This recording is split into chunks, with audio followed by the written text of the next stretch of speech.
Vamos a abrir nuestras Biblias en Romanos, el capítulo 8.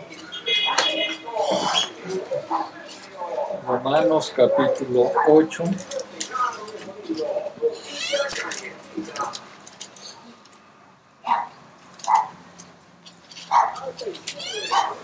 Vamos a leer ahí los versículos 13 al 17. Romanos capítulo 8, versículos 13 al 17, aunque nada más vamos a ver los 14 al 16, pero vamos a tener la idea de esto. Romanos 8, 13. La palabra de Dios dice: porque si vivís conforme a la carne, moriréis. Mas si por el Espíritu hacéis morir las obras de la carne, viviréis. Porque todos los que son guiados por el Espíritu de Dios, estos son hijos de Dios. Pues no habéis recibido el espíritu de esclavitud para estar otra vez en temor, sino que habéis recibido el espíritu de adopción, por el cual clamamos, Abba, Padre.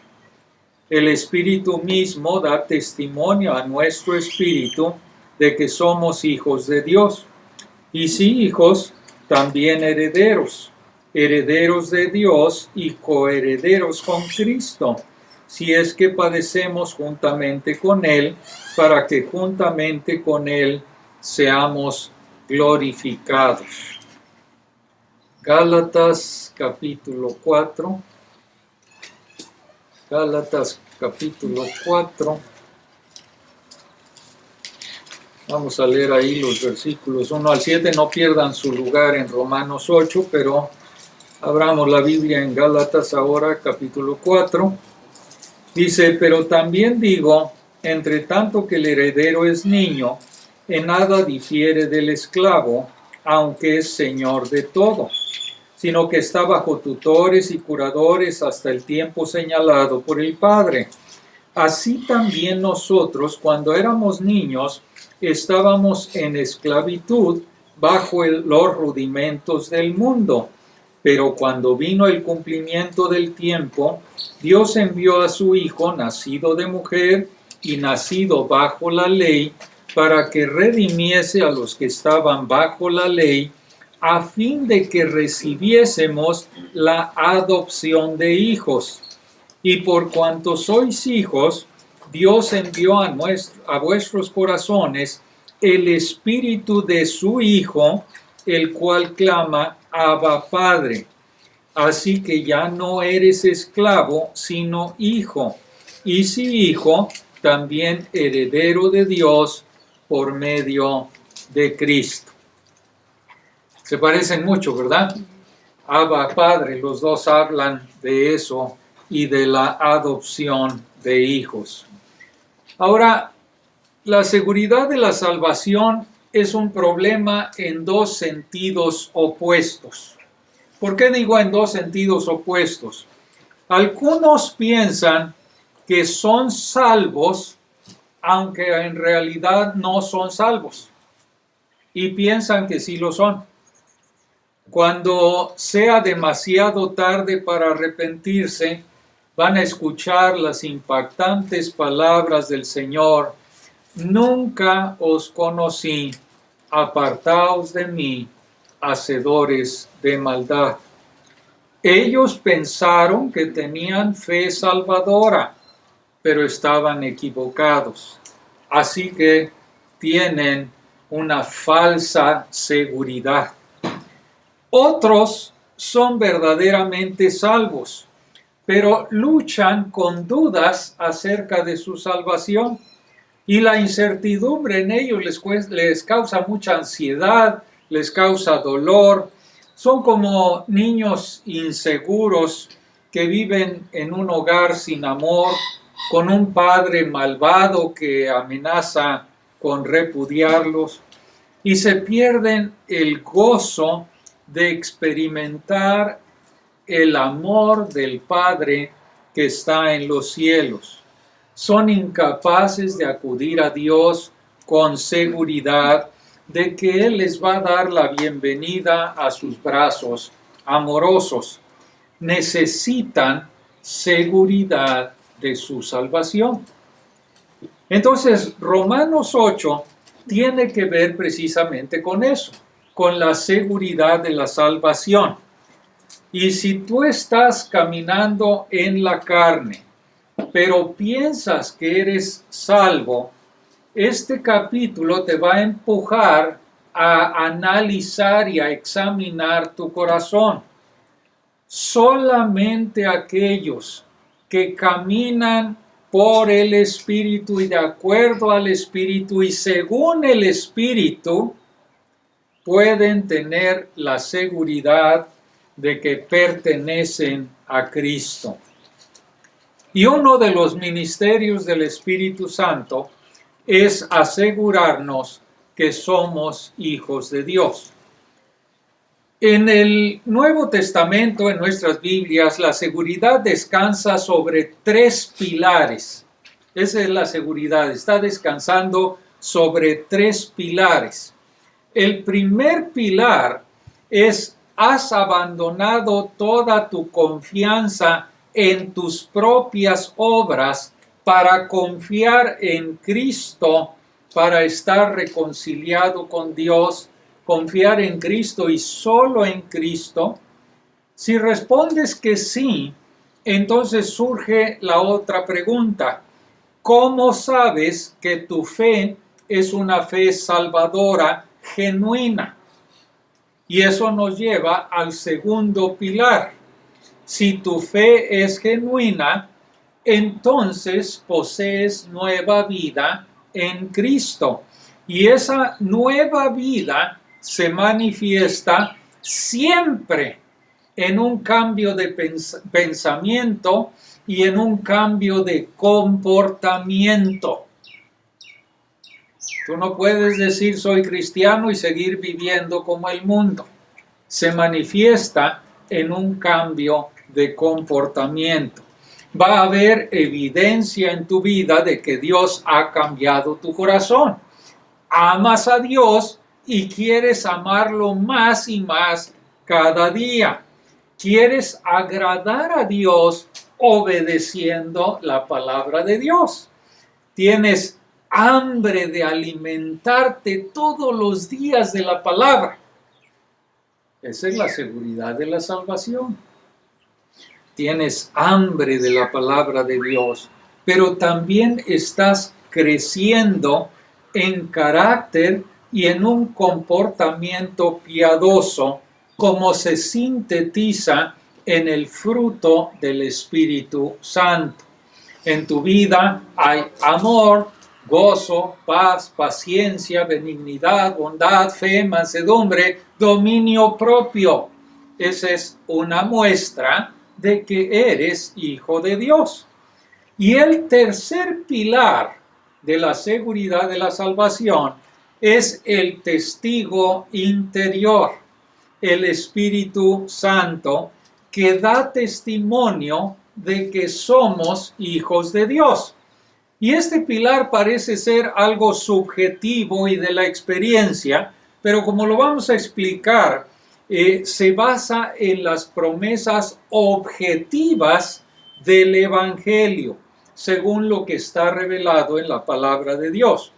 Entonces, en nuestro texto, Pablo nos está dando estas señales de la verdadera seguridad de nuestra salvación. Si el Espíritu Santo nos lleva a hacer morir nuestro pecado y nos confirma las promesas del Evangelio, entonces puedes estar seguro de que eres hijo de Dios. Aquí entonces existen 2 cosas principales. Si el Espíritu te está guiando a hacer morir tu pecado en tu vida, entonces puedes estar seguro de que eres hijo de Dios. Romanos 8:14, el versículo 14, dice: porque todos los que son guiados por el Espíritu de Dios, estos son hijos de Dios. O sea, ninguno que no sea guiado por el Espíritu es hijo de Dios. Esa es la parte negativa. Entonces, es importante notar aquí la palabra ese porque. Pablo está explicando el versículo 13, porque si vives conforme a la carne, vas a morir. Mas si por el Espíritu haces morir las obras de la carne, vivirás. Eso es lo que está explicando y está mostrando cómo se aplica a la seguridad del creyente. En el contexto no está hablando de cómo el Espíritu puede guiarte a ir a una universidad o a ir a otra universidad. No está hablando de que el Espíritu te va a guiar a escoger una carrera u otra carrera. Lo que Pablo está diciendo es que si el Espíritu te está guiando a hacer morir las obras pecaminosas del cuerpo, entonces es evidencia de que eres hijo de Dios. Nadie vive según la carne, ninguna persona que vive según la carne hace morir las obras de la carne o hace morir su pecado a nivel del corazón. Muchas personas como legalistas o los ascetas pueden controlar exteriormente su pecado, pero nada más exterior, no en el corazón, no en el pensamiento. Y eso lo hacen para quedar bien con las demás personas. Pero por dentro están llenos de orgullo. No hacen morir su pecado porque ellos quieren glorificar a Dios, sino que hacen morir su pecado externo como los fariseos para gloriarse ellos mismos. Lo que Pablo está diciendo aquí es que si el Espíritu te está guiando a hacer morir tu pecado a nivel del pensamiento, a nivel del corazón, y te está guiando a eso porque tú quieres glorificar a Dios que te salvó, eso es evidencia de que eres un hijo de Dios. Ser guiado por el Espíritu de Dios significa tener toda la dirección de tu vida determinada por el Espíritu. Toda la dirección de tu vida determinada por el Espíritu, para que el fruto del Espíritu crezca en tu vida. Tengan en cuenta que aquí el verbo es muy pasivo, guiados por el Espíritu de Dios. Esto sugiere que el Espíritu es el agente principal en la obediencia del cristiano, que la obra del Espíritu en los creyentes es lo que explica que seamos obedientes. Solamente la obra del Espíritu en nosotros. No podemos obedecer por nuestra propia fuerza de voluntad. Obedecemos porque tenemos el Espíritu. Aunque esto no excluye la necesidad de que los creyentes andemos en el Espíritu, pero enfatiza que cualquier obediencia humana es el resultado de la obra del Espíritu Santo en nosotros. Nosotros obedecemos porque el Espíritu nos da el poder para obedecer.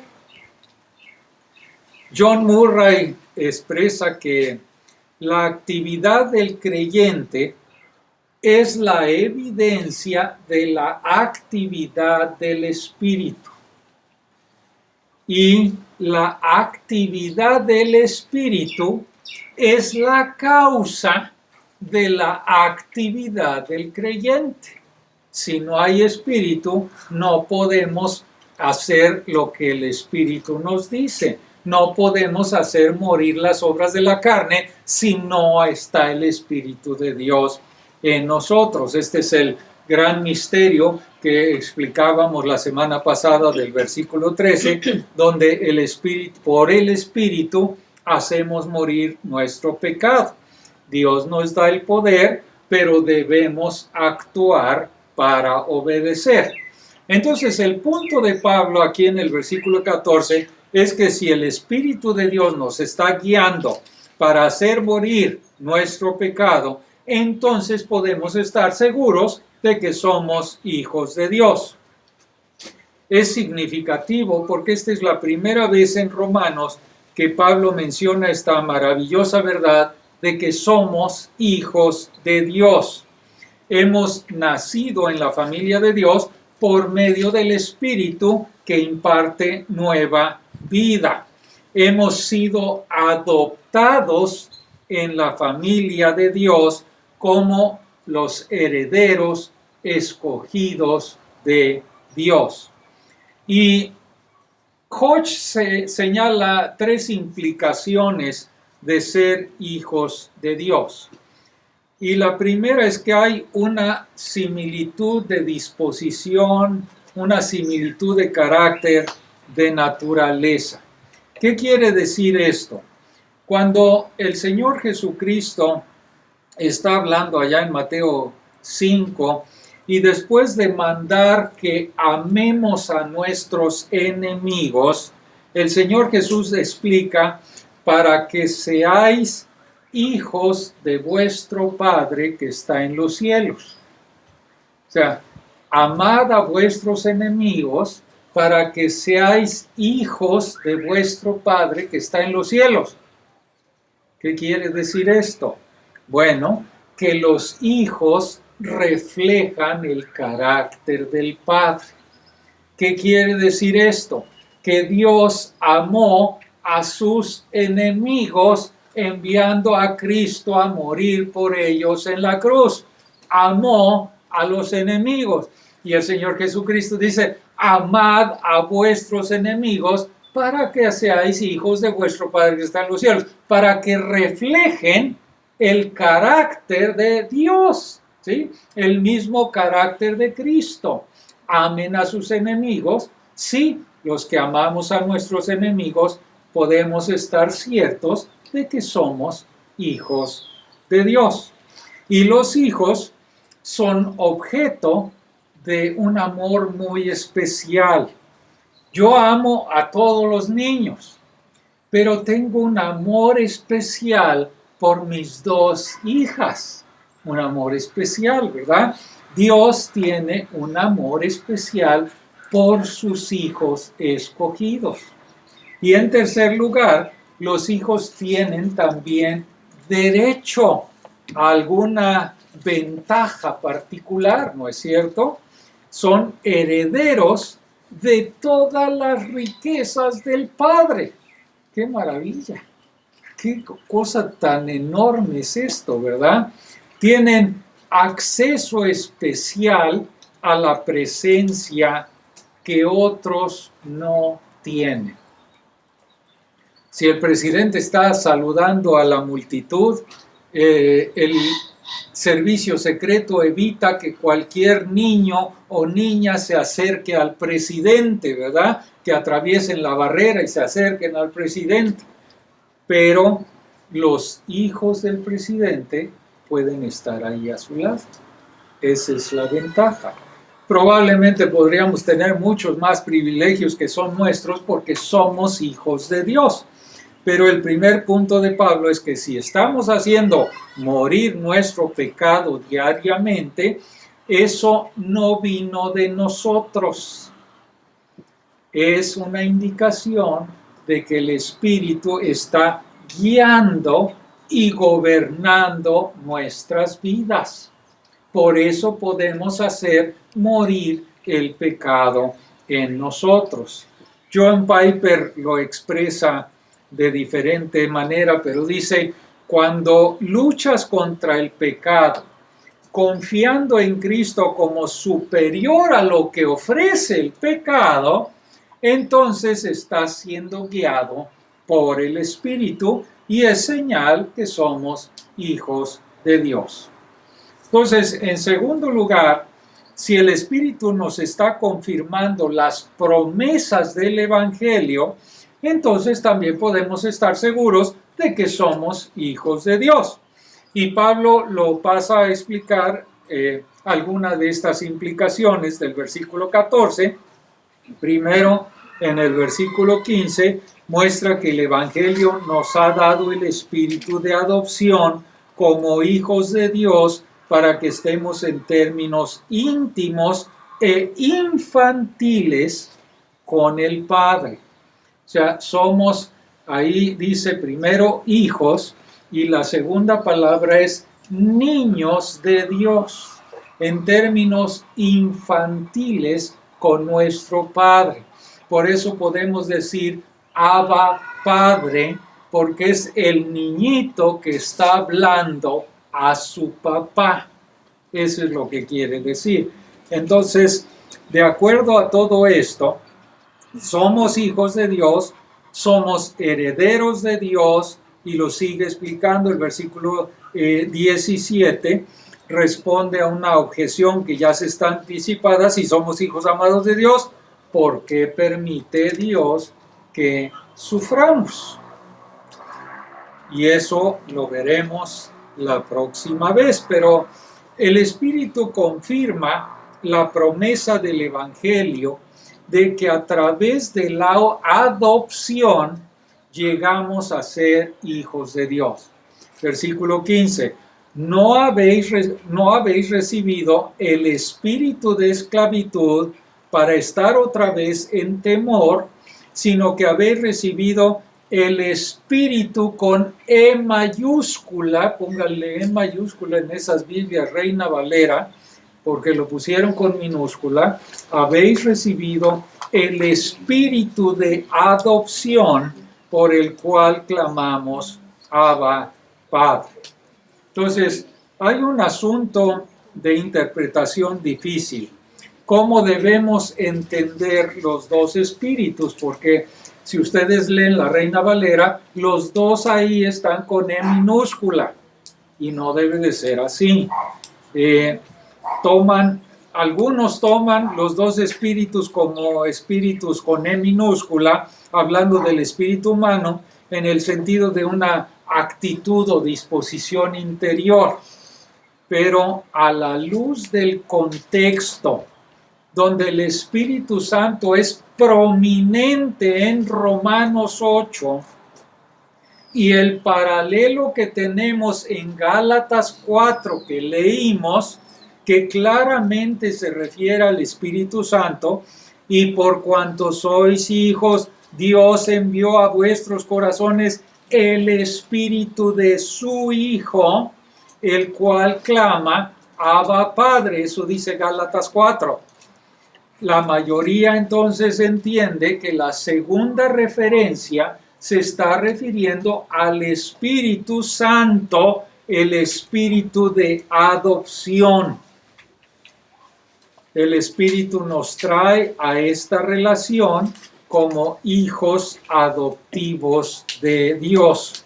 Y por eso quería yo que vieran Romanos 8 y que vieran Gálatas 4. Porque si está hablando de Gálatas 4 del Espíritu Santo, también Romanos 8 tiene que estar hablando del Espíritu Santo. Gálatas 4 se está refiriendo primero al espíritu humano de servidumbre y temor que trajo la ley, y después el Espíritu Santo ahora nos transforma de esclavos que éramos a hijos de Dios a través de la adopción. Hay dos formas en que el Nuevo Testamento habla de cómo nos convertimos en hijos de Dios. La primera es por adopción y la segunda es a través del nuevo nacimiento. Somos hijos de Dios porque nacimos de Dios. Somos hijos de Dios porque hemos sido adoptados por Dios a la familia de Dios. Pero esta adopción es bastante rara en el Nuevo Testamento. Solamente ocurre 4 veces la palabra adopción en el Nuevo Testamento, con referencia a los cristianos. Hay Romanos aquí, Romanos 8:23, Gálatas 4:5 y Efesios 1:5. Y ahí en Efesios 1:5 atribuye a nuestra adopción a que Dios nos predestinó a ser adoptados como hijos suyos, dice, según el puro afecto de su voluntad. Nos predestinó a ser adoptados hijos suyos según el puro afecto de su voluntad. Y al igual que la justificación, la adopción es una transacción jurídica, a eso se refiere. Resulta en un cambio de estado. Significa que al adoptado se le otorgan todos los derechos, todos los privilegios de la filiación de una familia o en una familia a la que uno no pertenece. ¿Sí? Todos los derechos se me otorgan para estar en esa familia. William Barclay expresaba las consecuencias de la adopción en la sociedad romana en aquellos años. Él decía que la persona adoptada pierde todos los derechos de su antigua familia y gana todos los derechos de ser un hijo legítimo en la nueva familia. Esto es bien interesante. O sea, perdemos todos los derechos de andar en el mundo, de ser hijos del mundo, de ser hijos de Satanás. Todos los derechos se pierden. Ahora tenemos nuevos derechos. Somos adoptados como hijos de Dios y nos convertimos en herederos de la propiedad del Padre. Eso es lo que pasaba en Roma. Ese hijo adoptivo se convertía en heredero de la propiedad de su padre. Y la vida anterior del hijo adoptado era completamente eliminada. Y a los ojos de la ley, él era absolutamente hijo de su nuevo padre. Entonces, cuando el Espíritu Santo nos permite creer en Cristo y comprender nuestra nueva posición como hijos adoptivos de Dios, todos estos privilegios se aplican ahora a nosotros como creyentes. Tenemos un nuevo estatus legal delante de Dios, pero también tenemos una nueva relación con Dios como nuestro Padre. Entonces, Pablo está diciendo que el resultado de nuestra adopción es que por el Espíritu clamamos Abba Padre. Abba Padre. Clamar es una palabra muy emotiva. Se utiliza unas 40 veces en los Salmos para clamar a Dios en una oración urgente. Clamar es una oración urgente. Los hijos adoptivos de Dios a menudo claman a Dios como su Padre cuando están en necesidad. Claman a Dios urgentemente. Abba Padre. Abba Padre está combinando aquí las palabras aramea y la palabra griega para Padre. El Señor Jesucristo se dirigió al Padre de esta manera.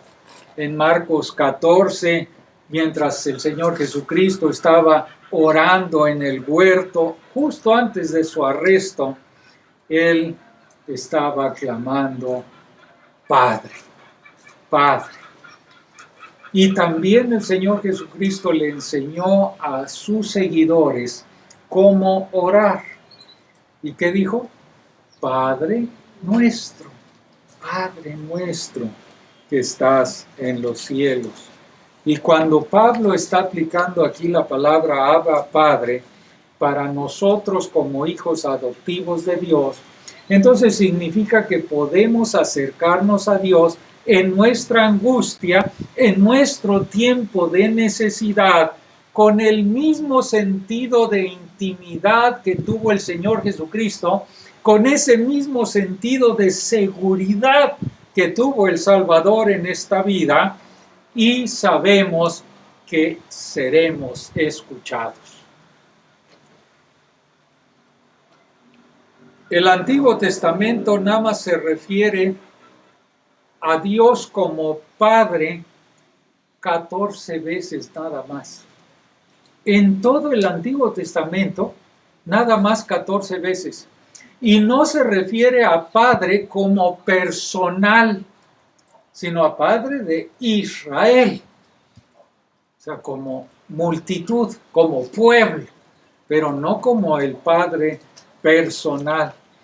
En tiempos del Señor Jesucristo, el nombre de Dios era tan reverenciado que no salía de la boca de los judíos.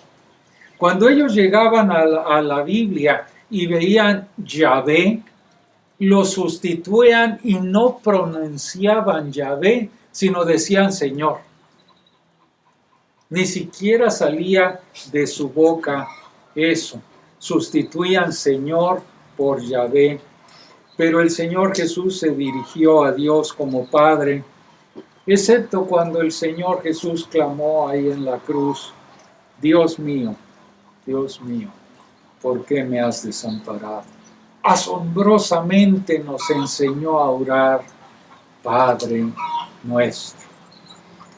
Y algunos hermanos, algo que no estoy muy de acuerdo, se han dado cuenta que Abba, dirigiéndose a Dios en la oración, y lo ponen como papi o papito o papacito. Abba. Es una palabra que expresaban los niños pequeños para dirigirse a sus papás. Pero confieso que yo estoy un poco incómodo con eso, porque el Señor Jesús agrega que debemos reconocer que nuestro Padre está en los cielos, que el nombre debe ser santificado. Padre nuestro que estás en los cielos, santificado sea tu nombre. Entonces, quiere decir que su nombre sea apartado como santo, con S mayúscula. Mientras Padre o Abba sí connota esta intimidad, esta dependencia, también debemos recordar que a medida que nos acercamos a Él como Padre, tenemos que ver que Él es el santo creador de todas las cosas, el soberano del universo, y que su nombre es santo. Sí, debemos acercarnos a nuestro Padre como niños pequeños se acercan a su papá, sabiendo que Él nos ama y que se deleita en satisfacer todas nuestras necesidades. Pero también debemos acercarnos a nuestro Padre con reverencia, con reverencia. No usen la palabra papito, papacito. Acerquémonos a nuestro Padre con la reverencia que Él merece. Cuando Parker estaba describiendo esto de hijos de Dios, él decía: resumes toda la enseñanza del Nuevo Testamento en una sola frase si hablas de ella como la revelación de la paternidad del Santo Creador. O sea, resumes toda la enseñanza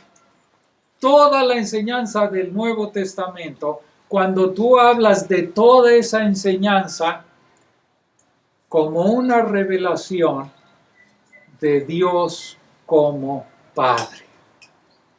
Y resumes de la misma manera Toda la religión del Nuevo Testamento, si la describes como el conocimiento de Dios como nuestro Padre Santo. Toda la religión del Nuevo Testamento, toda la enseñanza del Nuevo Testamento se basa precisamente en esto. Dios Padre.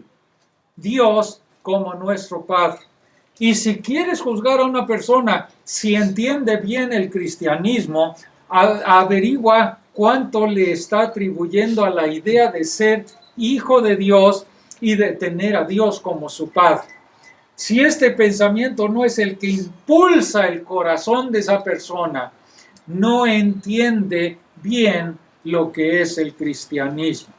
Porque todo lo que el Señor Jesucristo enseñó, todo lo que hace que el Nuevo Testamento sea nuevo y mejor que el Antiguo Testamento, todo lo que definitivamente es cristiano en oposición a lo que es meramente judío, se resume en el conocimiento de esta palabra: Dios Padre. Padre. Ni los judíos podían expresar eso. Los creyentes lo expresamos así.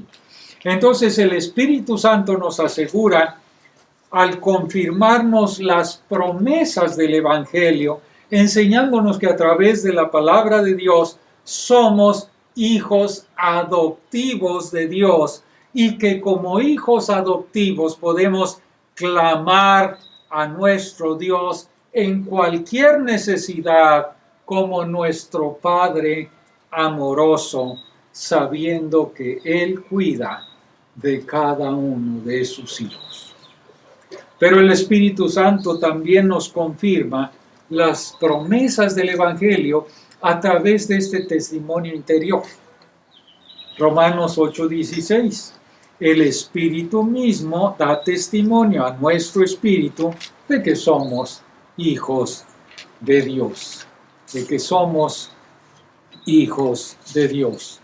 Entonces entiendo que esto quiere decir que el Espíritu Santo confirma a nuestro espíritu las promesas que tenemos en el Evangelio. Es un sentido interno, es un sentido inmediato, es un sentido directo de que el Evangelio es verdadero y todas las promesas de Dios son verdaderas para mí, porque el Espíritu Santo da testimonio a mi espíritu. Si crees personalmente en la verdad del Evangelio, ¿de dónde viene esa creencia? Si tú crees en la verdad del Evangelio, ¿de dónde viene? No se origina en ti. ¿Por qué? Porque la Biblia dice, el hombre natural no percibe las cosas que son del Espíritu de Dios, porque para él son locura, no las puede entender, hay que discernirlas espiritualmente. 1 Corintios. Romanos dice, no hay quien entienda, no hay quien busque a Dios. Para entender y creer en el Evangelio, entonces, se requiere la obra sobrenatural del Espíritu Santo en nuestro corazón. Cuando tú dices, tanto en el momento de la conversión como en años posteriores, sí, creo en Jesucristo como mi Salvador y Señor, ese es el testimonio interno del Espíritu Santo que habla a tu espíritu, y por eso puedes decir, sí, creo en Él como Salvador y Señor. Y cuando te sientes culpable, cuando te sientes condenado por tus pecados, y lees ahí en Romanos, ahora pues ninguna condenación hay para los que están en Cristo Jesús, y tú exclamas dentro de ti, dices, gracias a Dios que no hay ninguna condenación para los que están en Cristo Jesús. ¿De dónde viene ese sentimiento interior? Es el Espíritu Santo que da testimonio a tu espíritu de que eres hijo de Dios. O tal vez te sientas solo y preguntas, si alguien se preocupa por ti o estás preocupado por tus problemas y lees que tú puedes echar toda tu ansiedad sobre Dios porque Él tiene cuidado de nosotros. Y entonces dices, gloria a Dios. Y al leer esa promesa, tu espíritu se anima y hay una esperanza renovada en Dios, en el Señor. ¿De dónde viene esa esperanza? Es el Espíritu de Dios testificando a tu espíritu que eres hijo de Dios. En una ocasión, hace muchos años, en California, un siervo de Dios estaba pasando por el momento más difícil de sus 14 años de servicio. Un asociado ahí en la asamblea estaba difundiendo mentiras acerca de ese siervo de Dios. Muchas personas empezaron a criticar su predicación y él estaba muy desanimado. Una noche, cuando estaba a punto de acostarse, de la nada, él vio en su mente Hechos 18, 9 y 10. Pero aquel hermano no estaba leyendo Hechos recientemente. No había explicación humana de que apareciera en su cabeza Hechos 18, 9 y 10. Entonces tomó la Biblia que estaba ahí en la mesita de noche, la abrió en Hechos 18 y leyó cómo Pablo también tuvo miedo durante su servicio en Corinto. Y el Señor se le apareció a Pablo en visión y le dijo, no temas, sino habla y no calles, porque yo estoy contigo. Y ninguno pondrá sobre ti la mano para hacerte mal, porque yo tengo mucho pueblo en esta ciudad. Aquel hermano dijo, gracias a Dios.